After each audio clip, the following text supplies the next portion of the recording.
નમસ્કાર વિદ્યાર્થી મિત્રો, ऑनलाइन शिक्षण कार्य में आप सबનું हार्दिक स्वागत है। आज हम पाठ 2 बापू की कुटिया में उसका अभ्यास करेंगे। इस पाठ के लेखक है रामवृक्ष बेनीपुरी। लेखक का परिचय। रामवृक्ष बेनीपुरी का जन्म सन 1902 मृत्यु सन 1968 में हुआ था। रामवृक्ष बेनीपुरी का जन्म बिहार के मुजफ्फरपुर जिले के बेनीपुर गांव में हुआ था। बाल्यावस्था में ही इनके पिता का निधन हो गया था। इनका लालन पोषण इनकी मौसी ने किया था। सन 1920 में मैट्रिकुलेशन परीक्षा पास करने से पहले ही पढ़ना लिखना छोड़कर ये गांधी जी के असहयोग आंदोलन में कूद पड़े। वे कई बार जेल गए।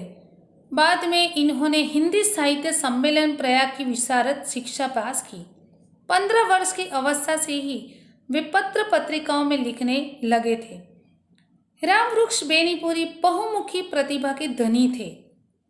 उन्होंने नाटक, उपन्यास, कहानी, ललित निबंध, रेखाचित्र आदि अनेक गद्य विद्याओं में रचनाएं की। साहित्य के क्षेत्र में उनका प्रवेश पत्रकारिता के माध्यम से हुआ। तरुण भारत, किसान मित्र, जनता आदि साप्ताहिक पत्रिकाओं का संपादन किया।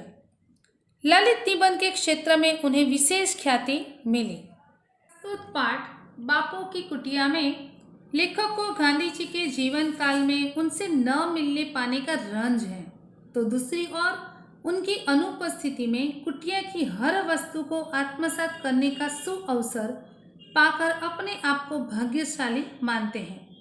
लेखक बापू से इतने प्रभावित थे कि उनके न रहने पर बापू की वस्तुओं के साहचर्य से वे उन्हें अपने आसपास महसूस करते हैं। यह बात हम पाठ का पठन करने से जानेंगे। बापू, यहाँ तुम्हारी इस कुटिया में तुम्हारे पायताने का अर्थ है पाँवों को फैलाकर सोने की दिशा। तुम्हारे पायताने बैठकर ये कुछ पंक्तियाँ लिख रहा हूँ। जब तक तुम यहाँ थे मैं नहीं आया।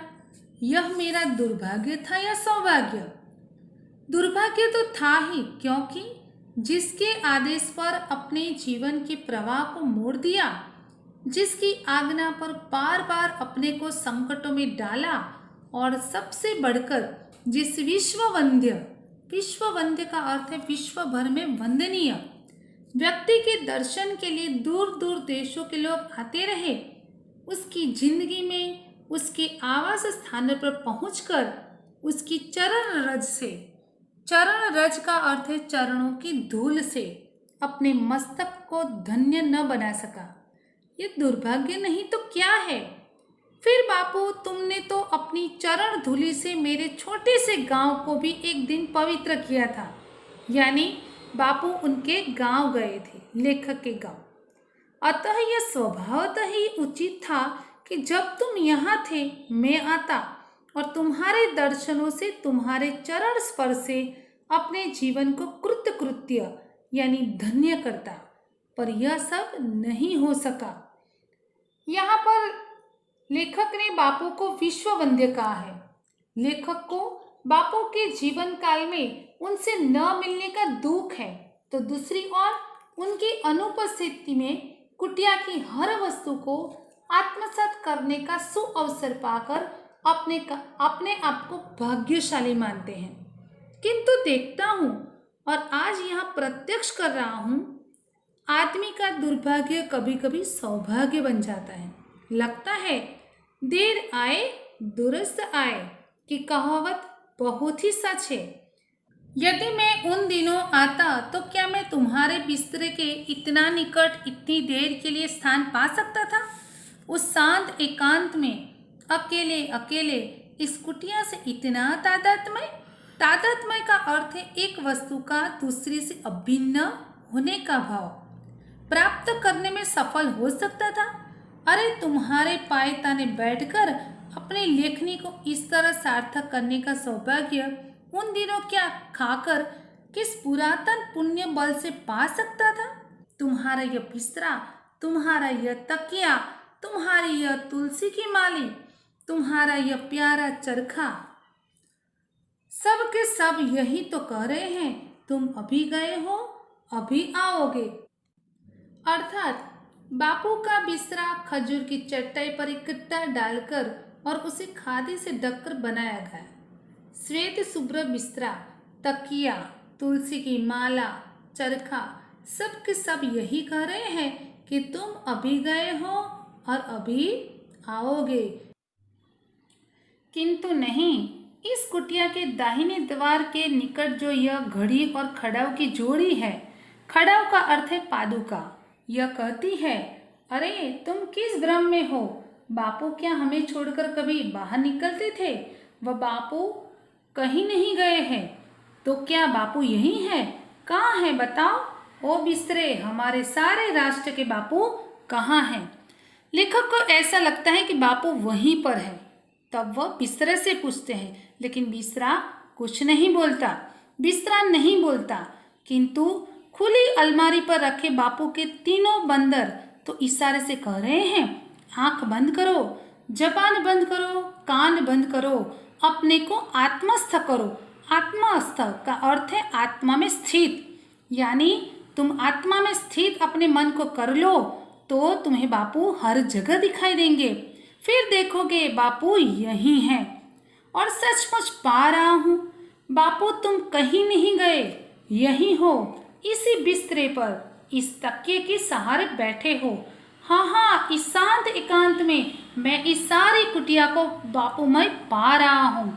देखिए, वह अपने बिस्तरे पर बैठे बापू अपने यरवदा चक्र को घुमा रहे हैं। अभी कुछ देर पहले उन्होंने सामने रखे कलमदान में कलम निकालकर कुछ लिखा है, और जब जरा हट जाइए, थके मांदे बापू हाथ में तुलसी की माला लिए अपने सामने की दीवार में मिट्टी की उभाड़ से बनाए दो नारियल के वृक्षों के बीच घेर से लिखे ओम को निर्निमेष दृष्टि से निहार रहे हैं। और उस ओम के ऊपर क्या है? हे राम, हे राम, आह, कल्पना लोक से उठकर मैं किस कठोर चट्टान पर पटक दिया गया। हे राम, इन शब्दों ने कहा नहीं, बापू अब हमारे बीच नहीं रहे, वह हमसे कब के छीन लिए गए। उस दिन जब गोलियों के 3 भयानक धड़ाकों के बीच दुनिया ने अंतिम बार उनके मुख से हे राम सुना था। जन्म जन्म मुनि जतन कराही, अंत राम कही आवत नाही। लेखक गांधी जी द्वारा कुटिया में उपयोग में लाई गई छोटी बड़ी हर वस्तु का एक एक सूक्ष्म वर्णन करते हैं और उनमें सप्रमाण गांधी जी के दर्शन करते हैं। ये वस्तुएं लेखक से बातें करती हैं और लेखक उनसे प्रश्न भी करते हैं। उस दिन संसार ने पाया था ऋषियों की परंपरा टूटी नहीं है, बल्कि उसमें नई ज्योति की एक नई कड़ी जुड़ गई है। काश यह ज्ञान उस अज्ञानी को हो पाता जिसने बापू को गोलियां मारी, जिसने हिंदुत्व के नाम पर इतना बड़ा अनर्थ किया।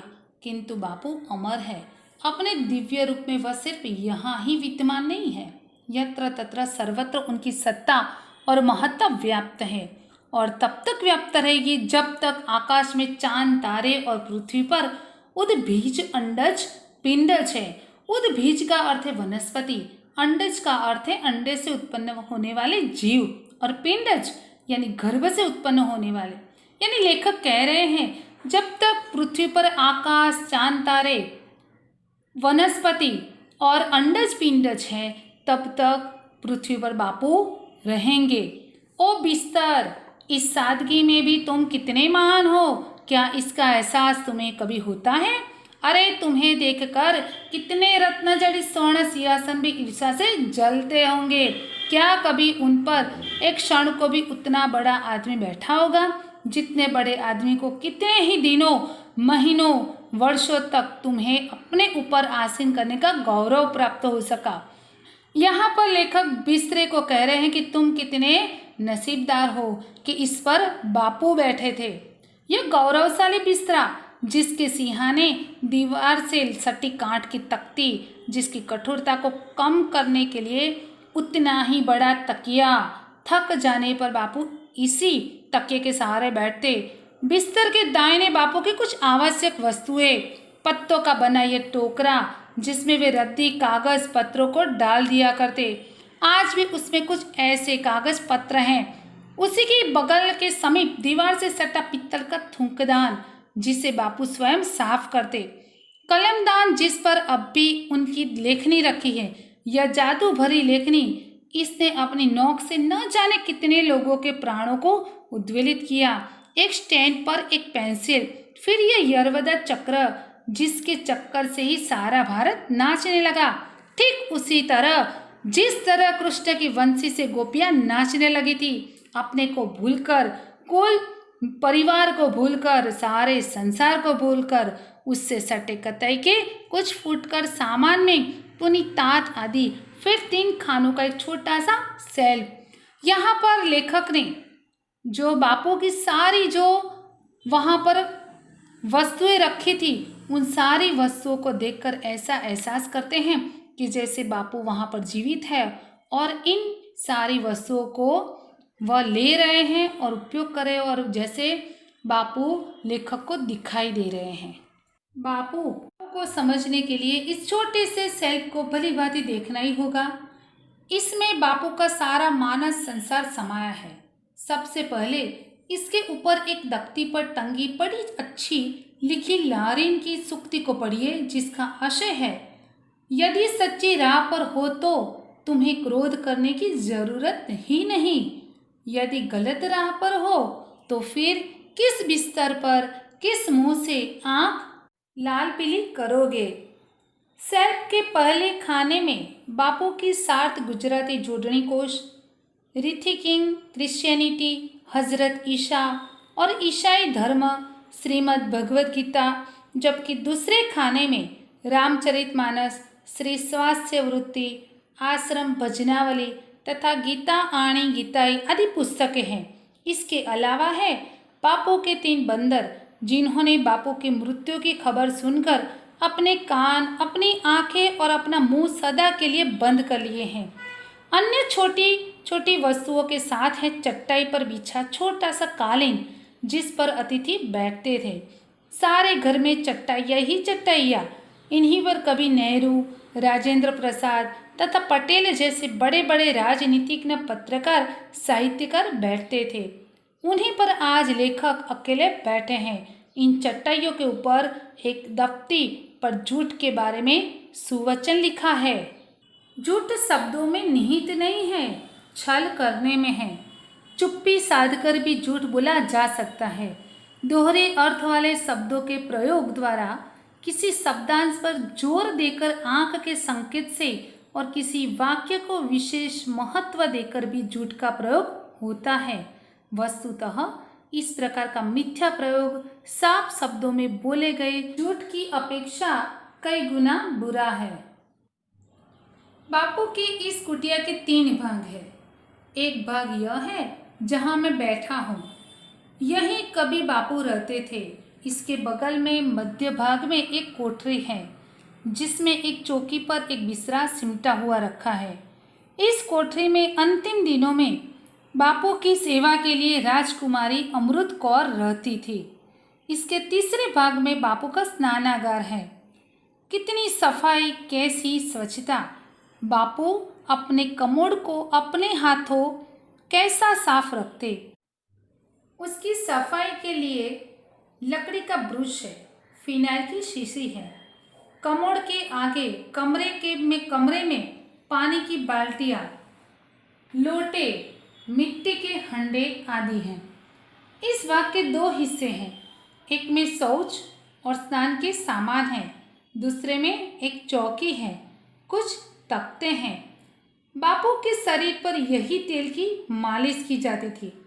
बापू की कुटिया की एक एक वस्तु को अपलक दृष्टि से देख रहा हूँ और लिख रहा हूँ। बांस और लकड़ी की बनाई हुई यह कुटिया, ऊपर खपरेल, दीवारें बांस की फट्टियों की हैं, जिन पर चटाइयाँ लगाकर ऊपर से मिट्टी से पोत दिया गया है।